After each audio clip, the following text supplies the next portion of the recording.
Shall receive. Let's go Oh, there live. it is. I We're got live one. now. Hi, Dr. Kiltz. He's ready for Okay. surgery. Hi.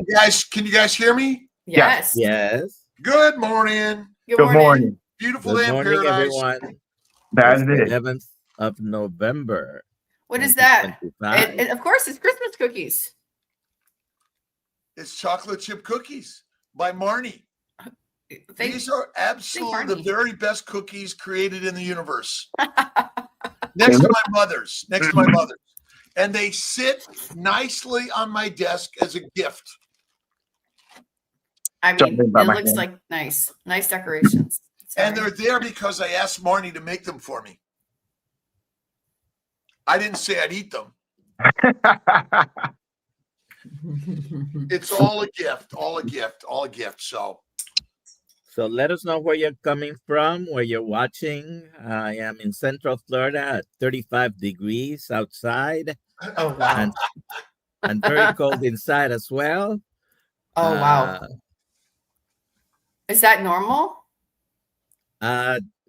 Not for November, probably. Okay. What I found about Florida, since I moved down there, it's gotten colder and colder and colder. You brought the cold. I got to go further south. I got to go to Cuba. Yeah, I think that's true for the whole planet right now. Everybody's getting colder. Yes. It's our mass manipulation of the environment, but it's also part of nature just doing its thing that it's kind of been doing for the last billions and billions of years. I don't know, 4 billion years or something. It's cyclical. You know, we're trying to take the blame for a lot of things that are absolutely cyclical. Absolutely. It's just part of, as you said, human life, the nature of life. The nature of life. Absolutely. I've been listening to some gal this morning. Newman. Oh, now I got to find where it is. Diane Newman from Caltech. About the microorganisms.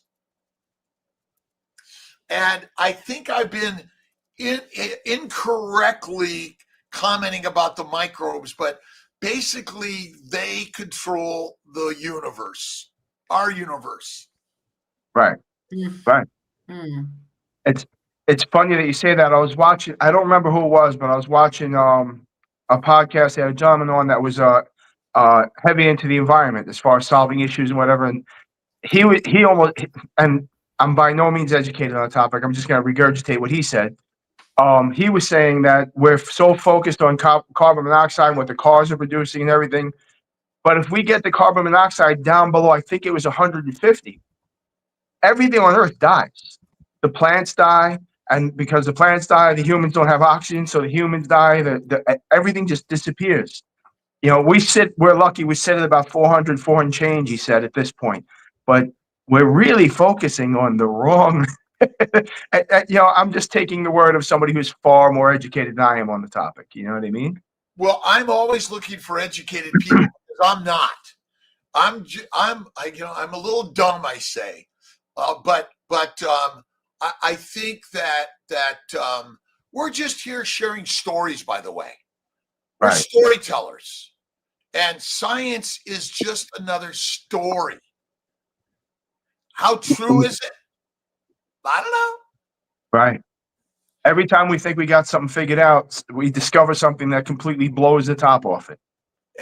Yeah, and you know, like, okay, so eating a cookie will kill me. Really? Even touching it and holding it. Marnie gave these to me. She like, I said, oh, I need a cookie. I need a Marnie cookie. Right. But just having it. What are we talking about today, Dr. Nelson? I don't know. We're talking with Eben about his story. We're talking to Eben, and we'll have him introduce himself in a little bit. But please put your questions in the chat, and hashtag KMT for what's the giveaway? A t-shirt. Okay. Are you going to be? Where are you at in this world, Eben? I'm in I live in Poughkeepsie, New York. Oh, all right. So you're not far from where, I'm in Syracuse, New York. Okay, you're a couple hours away. Yeah, close by. Yeah. And are you going to be in Tampa at the Hack Your Health? Did you go to these yet, or? No, I haven't yet. I was just I was just explaining before we went live. That would take a little more planning than I wasn't aware of it, unfortunately. But with my job, I need a little more time for planning. So I would love to start doing things like that. One of the humps I'd have to get over is I'm kind of terrified of flying. Oh, I think that would be. I just had a discussion the other day. This is something I'm going to have to put on my big boy pants for, because I'm missing out on a lot of life experiences because I refuse to get on a plane. So do you think it might be actually safer than riding the subway in New York? in respect of maintaining my employment, I'm going to say I feel the subway is perfectly safe. I will not ride the subways. I'm afraid of the subways. The only time I've ridden a subway is my daughter said, "Come on, Dad." She basically grabbed my arm and she got me in it, but I'm afraid of subways. Well, to me, the most, all kidding aside, the most dangerous part of the subway is not the working part of the system. It's the human element. It's for $3 anybody can enter.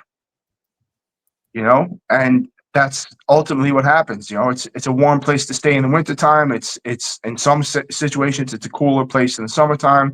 You're out of the element, so people who don't necessarily have a home or don't have mental stability or have potentially a drug problem find themselves hiding there for respite, for lack of better words.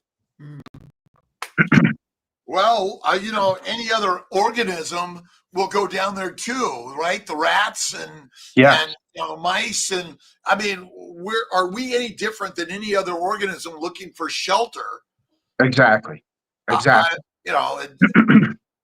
So tell us a little bit about yourself, Eben, and how you kind of got to this crazy carnivore world. It's funny that you called it crazy, because I kind of got into it with the idea that I was going to blow the lid off this thing, because I thought it was insane. It was counterintuitive to everything I was ever taught. I'll give you the short story first. We can get into the deeper details later, but the short story is I was very, very sick, still functioning, but just by the hanging on by my fingernails. My blood pressure and my heart rate and some spooky things because of family history started to happen in my health.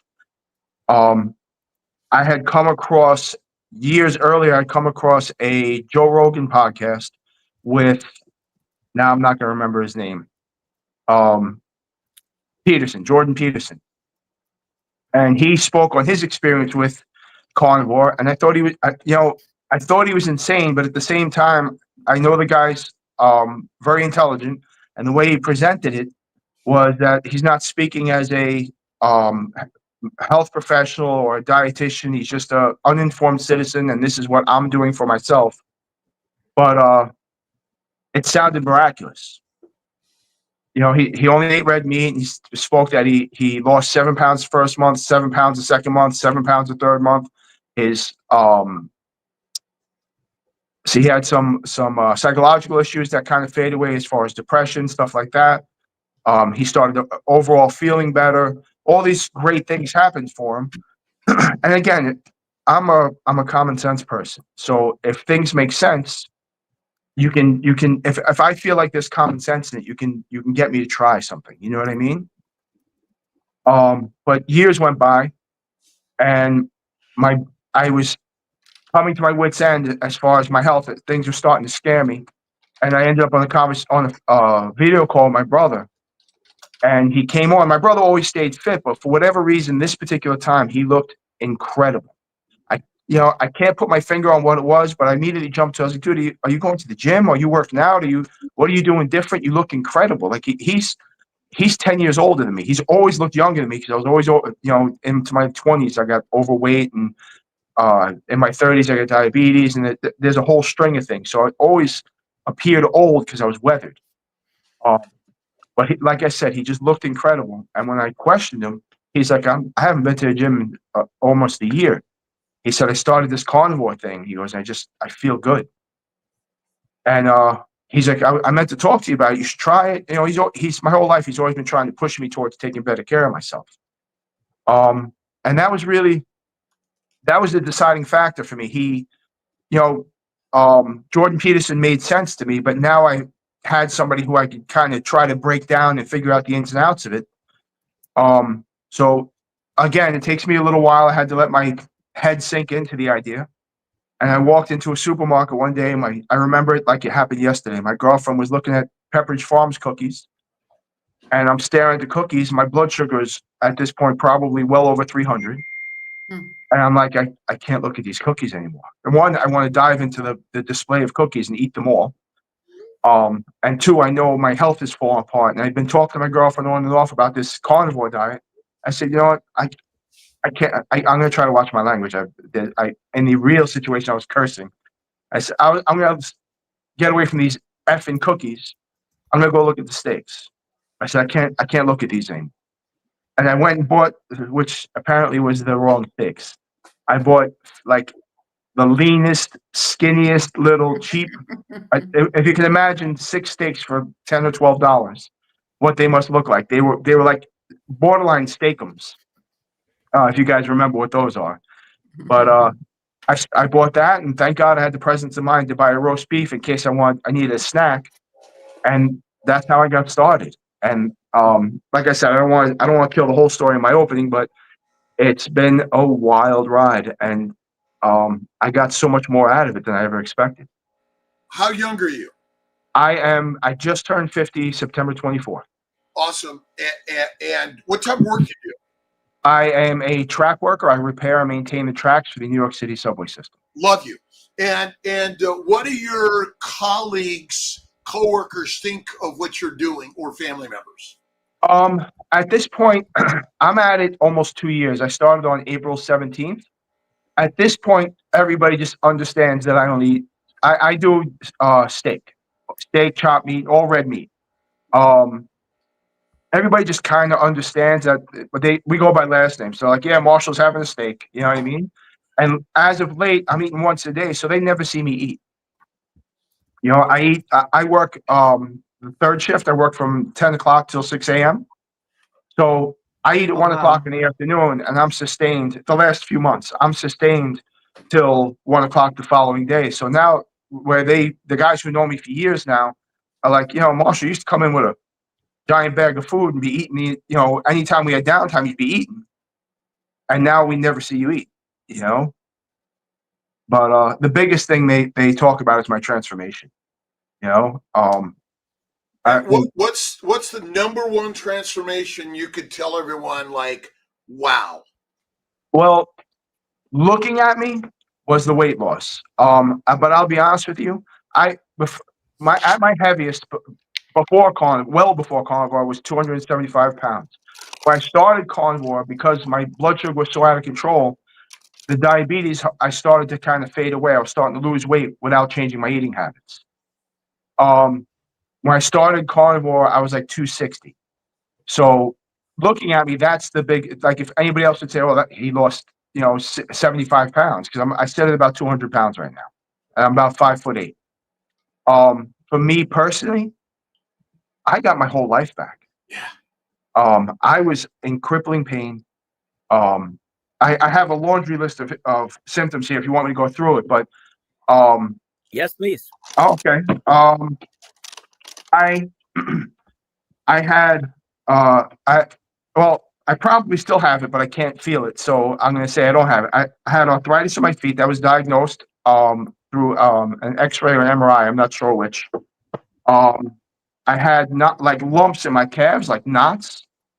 When I would come home from work, my girlfriend, God bless her, I would have between 15 and 30 knots in each calf that she would have to rub massage out. It would take an hour or 2 hours for her to massage them all out so I could function.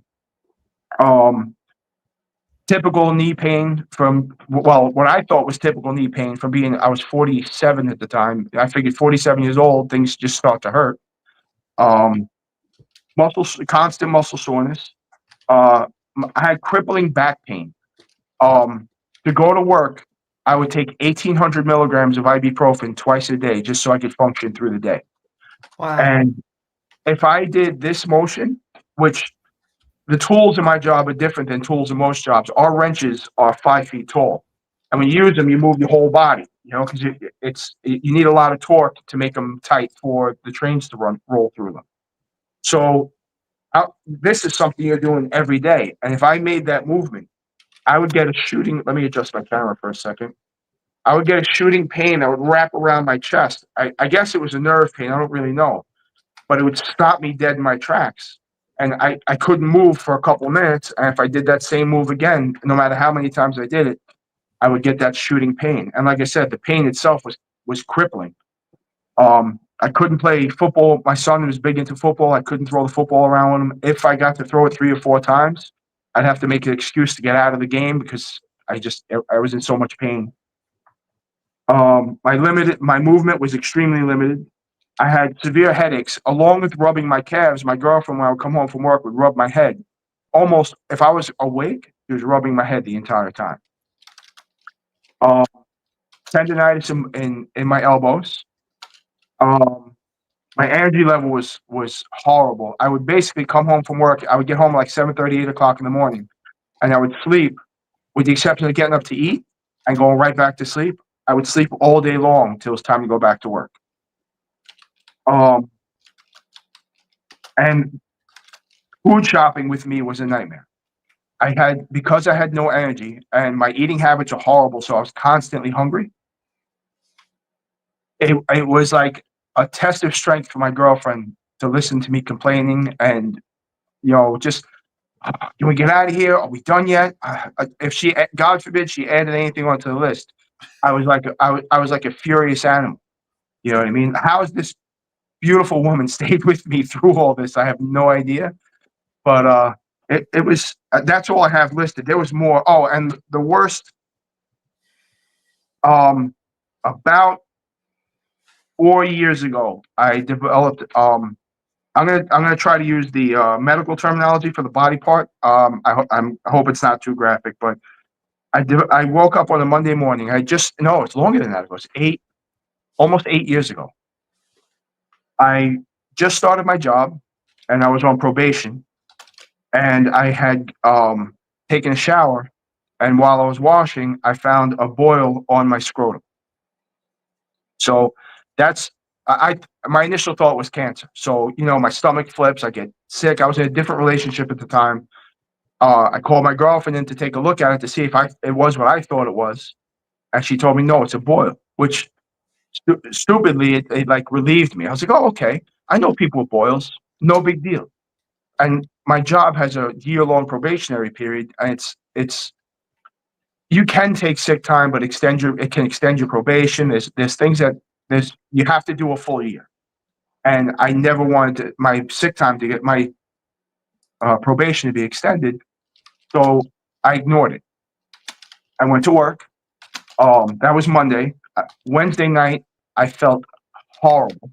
Just overall sick, almost like flu-like. By Friday, I'm walking out to a job site with one of my coworkers, and I said to him, do me a favor. He said, what's that? I said, just keep an eye on me today. Whatever's going on, just watch me. And he's like, why? I said, because I don't know that I'm going to be able to function the entire night. I need to know that somebody's watching in case I start to go down. I left work at 6 o'clock Saturday morning. I have about an hour and a half drive home when I was driving. I remember punching out. I don't remember the walk to the car. I don't remember the drive home. I don't remember walking into my house. The first thing I remember, now I usually get home, like I said, 7:30. The first thing I remember, 7:30 in the morning, by the way. The first thing I remember is waking up at 7 o'clock at night because my girlfriend was shaking me violently. My girlfriend at the time saying, if you don't get up and go to the hospital with me right now, I'm calling the ambulance because I've been trying to wake you up since 3 o'clock this afternoon. So I stumbled to my feet and I went to the hospital. That's a much longer story. I don't know if you want me to tell that part now, but that's the gist of the health issues I had. How are you feeling today? I don't have a single health issue. Now keep in mind, I was diabetic. My A1C at points was 14, which I think they wanted below 6, if I'm not mistaken. So my blood sugar sat between 300, and the highest I've ever seen it was 475, which is your body's at that point deteriorating. You're not, your immune system isn't taking care of you. You're just, anything that approaches your body is going to affect your body. Illness wise, infection, all those things are going to come to play. My diabetes is gone. I have What's your none of A1C the now? I'm sorry? What's your most recent A1C? My most, trying to remember. It was just above 6. It was just above 6. I think it was like 6.2, which technically is pre-diabetic. But here's my opinion on pre-diabetes. Well, it's much That's better not than diabetes. 14 plus. What? I think it's much better than 14 plus. Yes. And 12 to 14 was kind of where I sat. And pre-diabetes to me is kind of a confab to spook you into taking better care of yourself. That doesn't mean you have diabetes. You know what I mean? It means that your blood sugar is not perfect yet. But I haven't done my A1C. I did it probably at the 6-month mark, and I haven't done it since. Because I don't need to. I know how my body feels. I check my blood sugar from time to time. My blood sugar comes back perfect. I don't. For people who are diabetic, when your blood sugar goes weird, it almost feels like anxiety. You get like a hollow feeling in your chest. If it's severe enough, you can't think straight. You get confused. Those are symptoms I felt on a regular basis. I haven't had a food related reaction to anything since pretty much the 3rd or 4th week I started this diet. Did you want to say something? I don't know if you're raising your hand. Yeah. How many of your family members or colleagues also have been suffering, do you think, from pre-diabetes, diabetes, or how many of them do you think are on a weight loss drug or a diet to lose weight or some other diabetic drug? My oldest brother, he did it a different way. You have to understand, my oldest brother is not one to share all his personal details. He's kind of cagey on that end. Not cagey, but you know what I mean. He keeps his personal stuff close to his vest. But he just was, last year or so, he was diagnosed diabetic, and he wasn't obese, but he was bulky. He always had a bigger frame, and we just thought that was how he's built. But apparently the doctors have been warning him for a while to reduce his carbohydrates. He doesn't buy into what I'm doing, so he's doing his own version of a weight loss program, and he's lost the weight. And as far as I know, his blood sugar is under control. But I think they still have him on medication, which I'm not in love with. But we've been kind of led down this path that medication is the only answer. And because he's my older brother, if you guys are younger, have older siblings, you understand, only so much of what I say is going to penetrate to my big brother. You know what I mean? My father had some bad habits. He smoked. He wasn't a heavy drinker, but he drank he would have a couple beers a day. He never really exercised. He ultimately died of a heart condition. My mother was diabetic. My sister is diabetic, and my great aunt was, I barely knew her. I was 4 or 5 when she passed away, but I remember that she was blind because of diabetes. So, and when I think about carnivore, and my mother's not around anymore. My sister's having severe health issues now. She was in the hospital for about a year up until 2 months ago. So And of course, I can't. You know, you try to talk to people and they turn a deaf ear to you. But had carnivore been around when I was a young man, or my parents were still alive, or before my sister got on the path that she's on, and my great aunt, obviously, not my great aunt. She was in her 80s and 90s when she passed, but a lot of these people might. My father could still be here. His brother's a year or two younger than him. His brother's still playing with his grandchildren, living his best life. He exercised and did moderate things that everybody believes is healthy. If my father had found carnivore, God knows how long. And everybody on his side of the family, the Marshall side of my family, had longevity. My grandmother lived to be 96. My great uncles lived to be in their 90s. It's kind of a sad story if you think about it, how much he missed out on. He passed away when I was 24. He never met my son. He never met. I got married and ultimately divorced, but he never met my wife. Well, he met my wife, but he didn't get to see me get married. He didn't get to see me have children. He didn't. My son is just like him. My son is eerily like him, and he would have got a huge kick out of that. Yeah. But it's I wish there was more spoke of this, because it was known. It just wasn't promoted. They knew that fatty red meats and they knew these things, and the studies, the false studies, kind of swayed the public. The lie that everybody bought. We need to eat seed oils. We need to lower our cholesterol. All these things. My father didn't listen to a lot of them, but he didn't stop smoking and eating whatever he wanted. He put mayonnaise on everything, and the path that people think is the right way to go.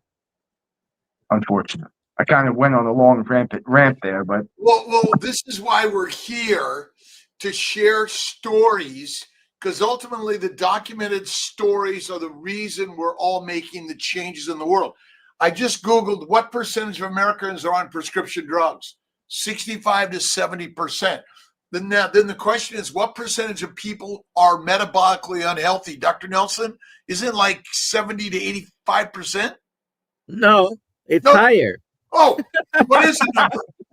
You pulled a fast one on us there. I thought you were going a different direction. Some studies show 88%. Some other studies show 93%. So, average that 90% at least are not metabolically healthy. The funny thing about that, right before maybe a few months before I started carnivore, I stumbled across a video. They were talking about morbidities, like the 5 morbidities. I was like, oh, this is interesting. I wonder if I have any of them. Yeah, I had all 5 of them. I don't remember exactly what they were, but they were like, if you have more than 3 of these, you're in extreme danger of losing your life. And I was like, oh, that's great. I hit the trifecta and plus 2. And children are taking around 25 to 43%, according to my AI overview on the internet. And ultimately, so what is your purpose today? Why are you doing this, Marshall? Why are you online sharing your embarrassing story? I want to inspire people to make a change. I say it on my YouTube channel all the time. For you, it may not be carnivore. If your biggest issue is you need to lose 40 pounds, carnivore is extreme for just a weight loss diet. You know what I mean? And it's not really for weight loss. It's for me. This may not be the popular opinion, but I started carnivore because I had very little time left. I say this to my girlfriend. I say this to my friends. I reached 50 years old. That wasn't guaranteed, So I do it to show people the path, that I took. If they don't have any ideas on how to get healthy, if they don't have a plan, if they don't know anything else, this plan, although initially difficult, becomes very simple. But my big message is make smarter decisions. Look into what makes sense for you. Find exercise where use exercise where you find it. It doesn't have to be go to the gym. It could be walk to the mailbox. Not everybody can run on a treadmill. Not everybody can walk 3 miles. Some people, just to get off the couch is a struggle. If that's you, get off the couch and then sit back down. Do that 5 times a day until you can get off the couch and walk 5 feet. You know, I don't want to walk into a supermarket and see, you know, tens of people that I feel bad for, that can barely push the shopper cart. They need the mobile scooter for aches and pains and sickness, and you know, it hurts me. We need to be the example to show the way, and that's where social media is critical. And your story to your brothers and sisters around the globe, how a carnivore lifestyle freaking changed your life. Yeah. And you see the way that is so important. Dr. Nelson, are there a couple of cues you want to get to? Oh, there's a bunch of questions, Alia. Let's get to them. The first one is Dr. Kiltz. Dr. Kiltz, is the Kiltz Cup and jewelry sold out? What? I guess I can look into it. All right, someone's asking if Kiltz. Oh, well then we gotta get over there. Make sure we have more Kiltz cups. That's a Malcolm thing, and I still have some of my. I haven't been wearing lately. I gotta find it. Do I have my box? Oh, I think I got it. I even have some more of the. Maybe I'll bring these to the. Hack Your Health. Hack Your Health. I'll bring them to Hack Your Health. Oh. What is that? It's a KMT. It's a symbol. It's. Oh. Maybe I'll bring. Oh, should I bring it? Are you hunting whales? Oh. Yes, human whales, but not to kill them, not to control them, but to gift them with the magic message that meat is the master meal for the lionesses and lions. We're called back to the lion's den. That's actually the name of my YouTube channel, Lion's Den 4170. Yeah, we're called back to the lion's den to share a story and an idea that we can heal our brothers and sisters. And this is his channel. Go to his channel, Lion's Den 4170, on YouTube, and subscribe. Who controls the lion's den, by the way? Say again? Who controls the lion's den? What do you mean, as far as my channel? The lionesses. Oh, yeah, absolutely. And that's true in my home as well. Yep. That's very true. You know, fed and made love to, and then go shopping. But for the people who are interested in checking out my YouTube channel, it's not sexy. It's not clickbaity. I don't use any type of what you see is one take. I have an idea and I start talking where the talking leads me. When I start talking, I don't know where it's going to end.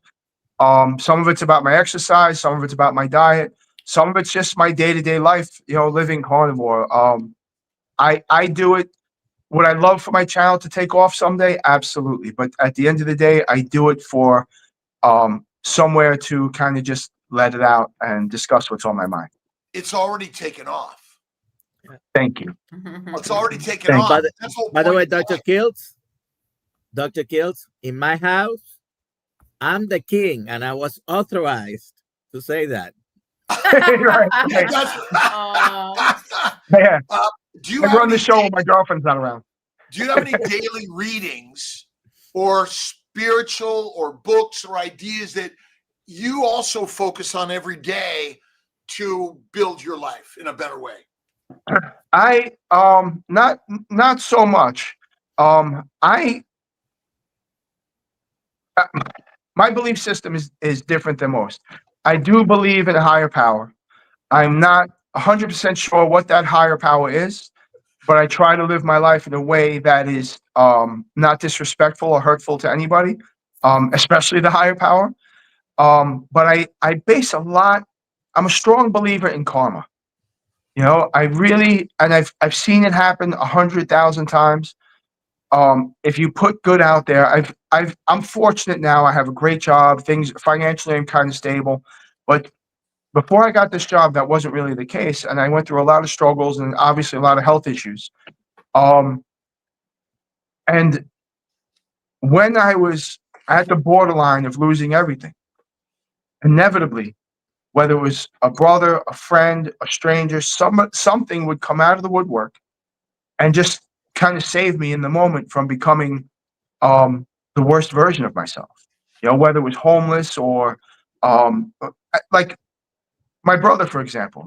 When I was at my wit's end and didn't really know which direction to go, I hadn't spoke to me and my brother had a personal issue. We didn't speak for a year or two. The conversation about carnivore was literally our first conversation. So, we didn't speak for 2 years, and we're talking about what he's eating. Like it doesn't track. He had a newborn son. That the conversation should have probably went that direction, or what his life has been like last 2 years. Why we stopped talking about. No, it immediately went to a carnivore, and that ultimately saved my life. I say this, and I'll say it probably 100 times during this live cast. I don't think I had 6 more months left in me. I really don't. My heart rate was ridiculous. My blood pressure was ridiculous. My ability to function was severely lacking. I'm getting way off topic. No, you're not. Yeah. You're not. I just want to interject one thing. Sure. You do know the true God in life, and Dr. Nelson and I do too. Yes, dear. Yeah. Happy wife, happy life. Let's take a question, Alia. Next question. All right, so let's see here. Is it really hereditary, or ate what your parents ate for 18 years and continue eating that way for many years? I personally believe it's absolutely environmental. Isn't that hereditary? In essence, our environment is passed on. Yeah, we inherit the environment and the culture.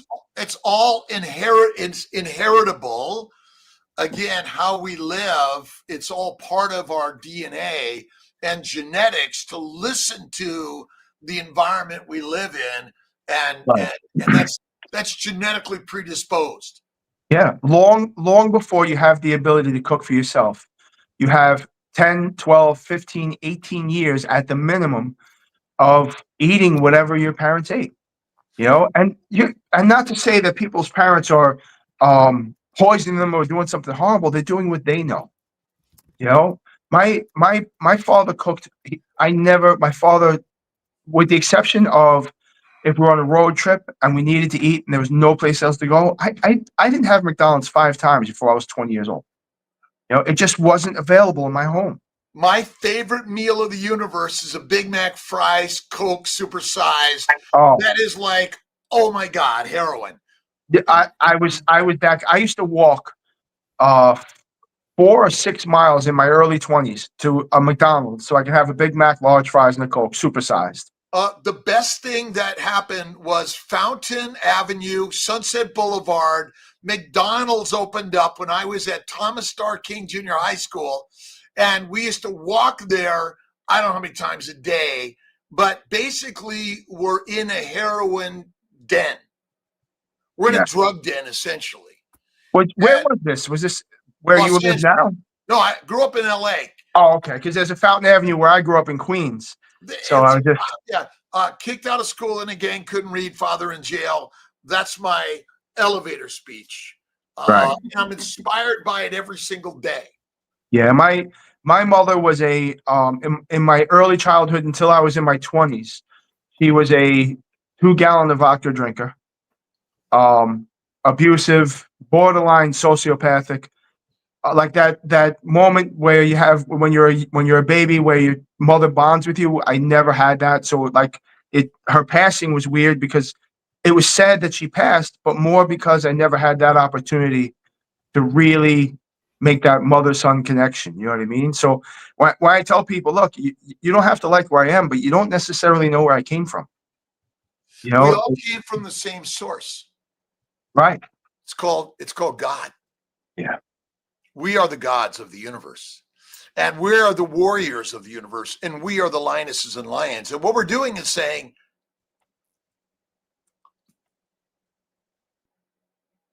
eat the meat. Yeah. And be the master. Next question. To all of you, who has inspired you the most, and were you able to let them know they were a positive influence in your life? Brian Ari258 asks. To me, the reason I became a doctor was my brother, who yesterday was 60 years since his passing. He was 8. I was not. I was 5, and So inspired me to sorry. be a doctor. What's your brother's name? Richard. Okay, Richard. Just like Dave, just like my brothers Dave and Jim and Craig and Marianne and Mom and Dad, they're all right here with us right now. And this is the true beauty, because they're our army. They're our army that's supporting us as we lead in life to share this masterful story. That basically, that the energy and vibration of the universe is within all of us, and we've labeled that energy higher power and or God. And my inspiration is always going to be everyone and everything. But ultimately, this dude is like got a masterful story, JC. Yeah. How about you, Eben? Just my career that I'm in now, that I absolutely love, started at 42 years old. I had to take a test at like 37, and it took several years for them to call me. You go on a list. It's a civil service process in New York. That being said, my father was my best friend. My best friend, my mentor, and even in his shortcomings taught me something. And my father passed away when I was 24 years old. So understanding that took me till I was 42 to figure out my path. From 24 to 42, I had to kind of figure things out on my own, bouncing from job to job. Ultimately, I followed exactly the same career path my father was on, which was, oddly enough. But as much as he taught me in life, respect for women, respect for people, my work ethic, he guided me on the more knuckleheaded decisions that I made, and he always accepted me for where I was at when I was there. I never felt judged. But as much as he taught me when he was here, the way his life ended saved my life 25 or 30 years later, because he had a minor heart attack a year before he passed, and at that point they told him he had a year left. He said nothing. He ate that and just kept moving, and then had a massive heart attack 3 days after his birthday. He was actually buried on April Fool's Day, which is spooky all on its own. He had a massive heart attack, and then I had to figure it out. I didn't really have a great job. I didn't really have, we had the house he was living in, but me and my sister, nobody could afford it. So fast forward 25 or 30 years, I'm watching my, multiple emergency surgeries, my heart rate going through the roof, my blood pressure going through the roof, all these things happen. And I'm saying, my son's only 18 at the time, or 17. I'm going to leave him here. I'm gonna fall off this planet, and he's gonna have even less of his father to guide him than I had. And ultimately, between him and my father, that was unacceptable. And I like to say I jumped off the carnivore cliff, and I never looked back. Our fathers are always here and with us.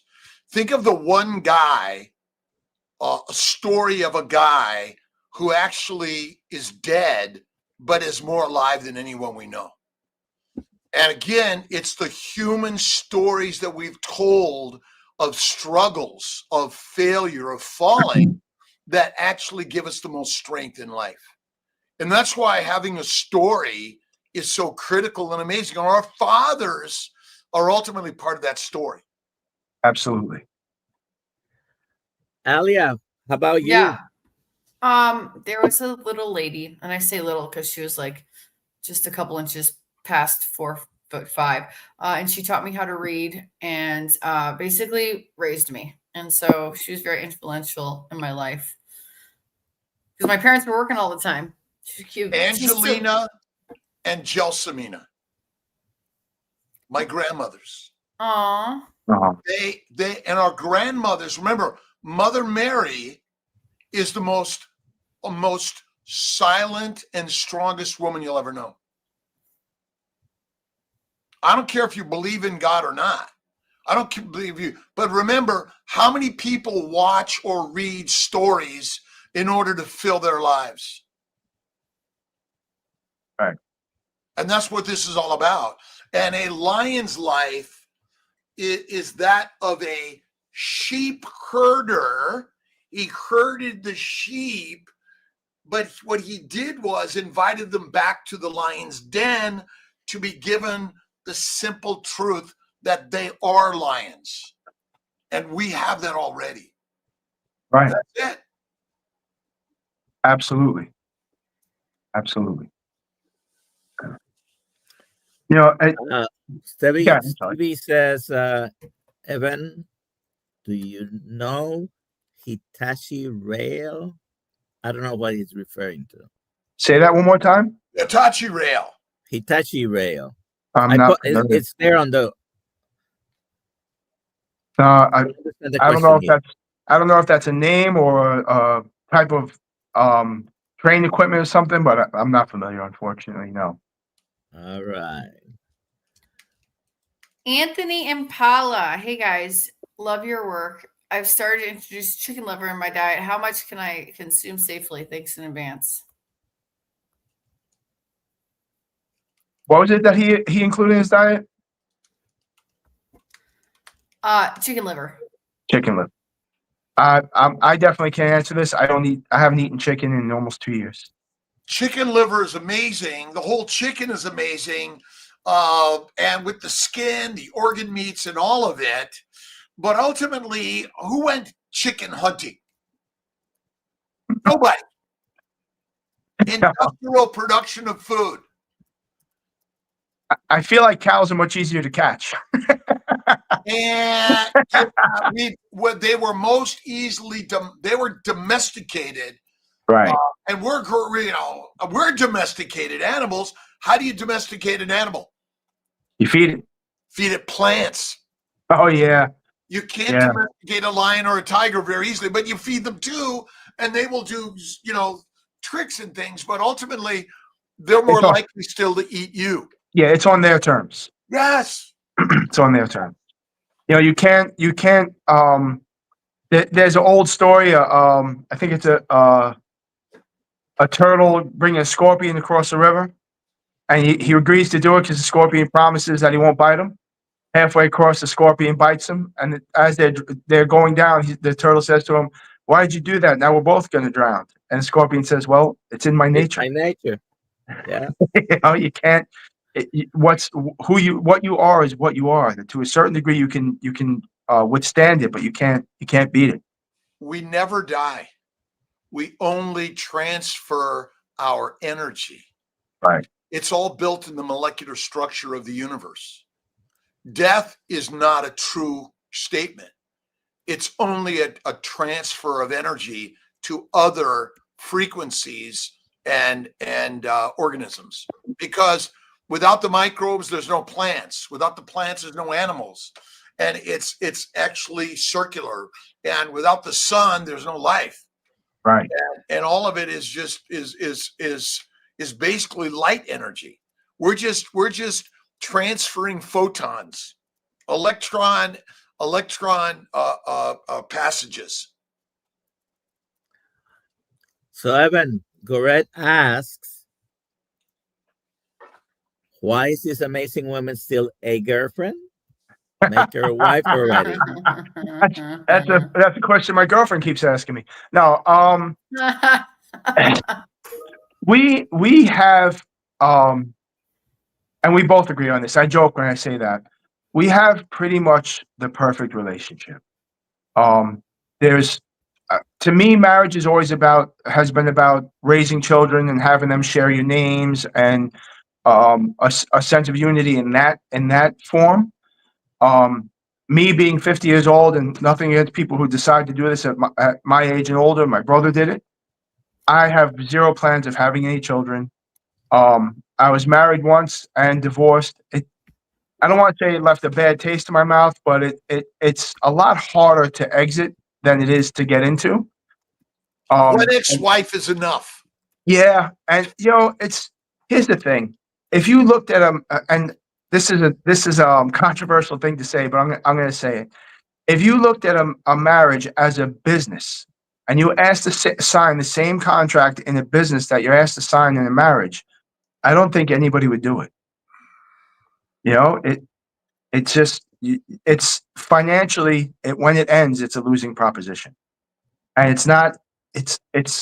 It's an emotional, tragic battle that affects way too many people. My first marriage, my brother was involved, my children, my wife. It was a zoo, and I am trying to live a very peaceful, calm, happy existence, and I have no issue with being with my girlfriend for the rest of my life.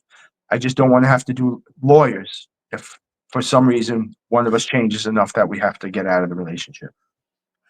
Every transaction is a transaction, and lawyers are always required in a transaction. Right. Except you can sign that contract without a lawyer. So, but it's always it's between your lawyer and your accountant. Right. And everything in life is transactional. The sun gifts a plant a photon, which then borrows a little carbon dioxide, sunlight, and water, and builds a plant cell, along with the photosynthetic microbes, the cyanobacteria and others. It's just transactional. Right. And so recognize the transaction is the nature of the universe. No, I agree with you completely. And I want to be very clear here. I firmly believe my girlfriend is the woman I was meant to be with. She understands me in ways that nobody else ever has. We get each other on a level that I didn't know was possible. And to my discredit, I fought going into a relationship with her tooth and nail, because I had been I met her at 46 years old. I had been in and out of enough relationships that I felt like it's just not worth the time and energy anymore. And she's changed all that for me. And if I was in the mindset to ever get married, she would absolutely be the one. But I just don't see the purpose of it at this point. We're going to be together forever. She is my last stop in the relationship journey. And we're both unbelievably happy with each other. I mean, I'm speaking for her at this point, but I'm fairly sure I can make that statement. Julia asks, maybe I missed the answer. Is your girlfriend carnivore? On and off. On and off. My girlfriend is lucky enough that she has zero health issues. She is about 5'3", and she fluctuates between like 125 and 135. She's a couple of years older than me. She's 52 years old. She has zero health issues, and she eats once a day anyway. And when she does eat, she doesn't eat a whole hell of a lot. So my opinion on her, although she eats things that I now consider horrendous, she still has a healthy relationship with food. So what she'll do is if she gets to the top end of her weight, like 135 or close to 140, she'll do carnivore for 3 weeks, knock the clock back to 120 or 115, and then she goes back to eating however she likes to eat. She's been on my YouTube channel, bits and pieces here and there. But like I said, I personally feel like there needs to be a very strong why to do carnivore. If your reasoning isn't, even if it's just weight loss, but if it means enough to you then carnivore will absolutely do wonders for you. But if you're just doing it for a whim, there's some ins and outs to carnivore that like the social aspect of carnivore. It's a little hard to go to a restaurant these days, and I don't eat seed oils. I don't eat any seasonings. I eat beef. I drink water, and I ask that they cook with butter and salt, or I ask them not to season it. And I season it when it gets to my table. But I've even had restaurants. I say that, and they say, "Well, you're going to have to check our website to see our policies on." Because I tell them I'm allergic. That's the only way I've been able to get around them cooking my food for me. So I go to a lot of restaurants, and I eat before I go, and I sit and I watch everybody eat, because it's not worth the trouble anymore. And I'm eating once a day, so the bigger problem isn't for me. The people around me, like, we feel bad. You're not eating. I'm like, well, I ate 3 pounds of beef today. I think I'm in good shape. Or I ate 2 pounds of beef, or whatever it is I had that day. So back to my initial thing, your why has to be pretty strong. Do I believe everybody should do carnivore? Absolutely. Do I think everybody will? No, it's just not realistic. They are all carnivores. They all are lions and lionesses. Right. But we've been domesticated. Yeah.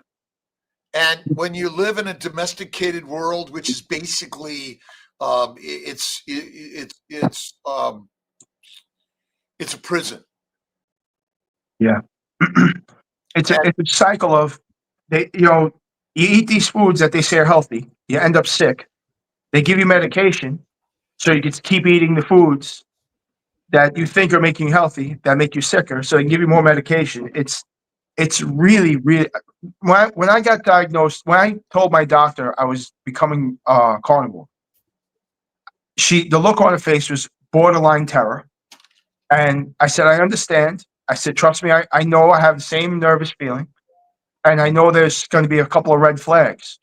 She said, a couple. She said, I have about 400 red flags. I said, I understand that, and I appreciate it, and I appreciate that you care. But I did it your way for 10 years, and I just got sick and more sick and more sick. So now I'm going to do it my way. And here I am a little over a year and a half later, and I'm healthier. I feel better. I'm more active. I'm more positive. There's no more hospital visits. I had 2 emergency surgeries. One of them landed me in CCU. I had 4 years gangrene, for God's sake. Oh, wow. Wow. Yeah, Were you taking any diabetic medications at the time? all kinds of them. Were you on Jardians, Forxiga, Invocana, or any like that? I was on metformin. I was on No, the ones I mentioned, that's the only ones I want to know. Jardians, Forxiga, Invocana. No. My mother was on Guardians before she passed away, but no, I wasn't. Okay. Because those are highly related to Fournier's gangrene. Really? The ones they had me on was Ozempic. They put me on Ozempic before I knew that Ozempic was a weight loss drug. They had me on Ozempic, which I reluctantly took and only took for a couple of weeks, and told them I was taking it, never took it. Metformin, glipizide. For a short time, I was on insulin, and then multiple different types of pain relief because of my back pain and headaches and things I mentioned earlier. But I ended up, when I was in the hospital, following their guidelines, I had the boil, I was tachycardia, I had fever, I was septic, I had pink eye, and I ended up with Fournier's gangrene and in CCU for over a week. I was the only one on my floor in, at the time it was St. Francis Hospital.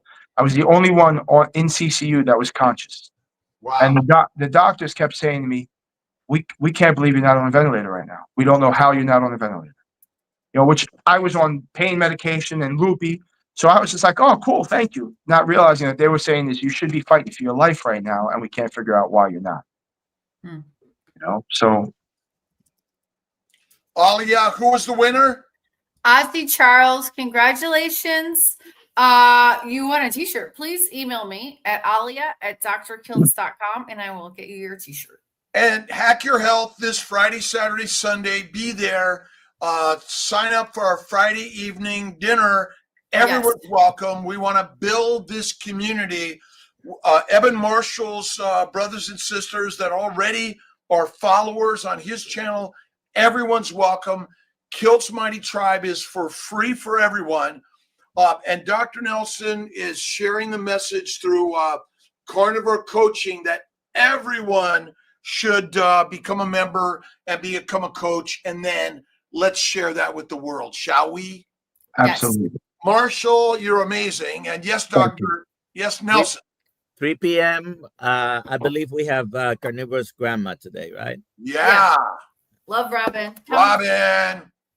There you go. And tonight we have Nikki in the Zoom call. Nikki Taylor. I've got to go to surgery. Okay. I love you guys. Okay, yeah. Bye, Dr. Kiltz. Bye. Take all. care, Dr. Kiltz. Bye, Thank you everybody. again. All right. Thank Goodbye. you. Bye. All. Have a good day, everyone. Bye. Bye.